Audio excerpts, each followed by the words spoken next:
2004 సంవత్సరం సెప్టెంబర్ నెల తర్వాత రిక్రూట్ అయిన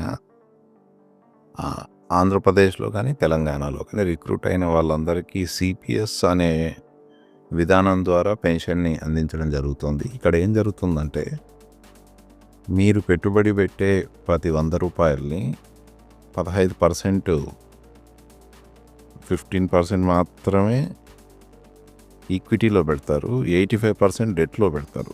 ఈక్విటీలో అట్లీస్ట్ రిటర్న్ 12% వస్తుంది.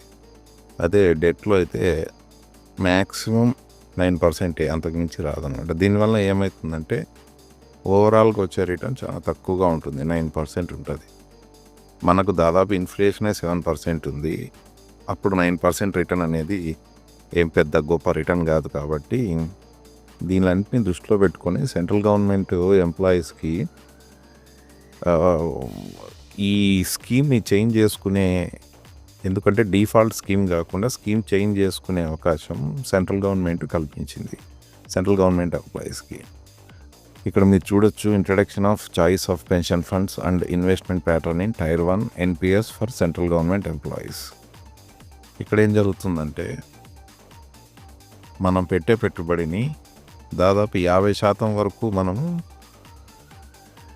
ఈక్విటీలో పెట్టుకోవచ్చు అన్నమాట. ఇక్కడ చూస్తే మీరు మోడరేట్ సైకిల్ అని. దీనివల్ల ఏం జరుగుతుందంటే, మీరు ఇక్కడ చూసినారంటే 50% ఈక్విటీ, 50% డెట్లో పెట్టుకుంటే మీ రిటర్న్ 10.5% అయింది.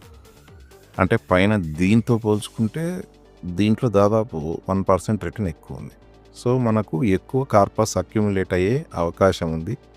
కానీ దురదృష్టవశాత్తు ఆంధ్రప్రదేశ్ ప్రభుత్వం ఈ స్కీమ్ని, అంటే ఈ సర్క్యులర్ని అడాప్ట్ చేసుకోలేదు.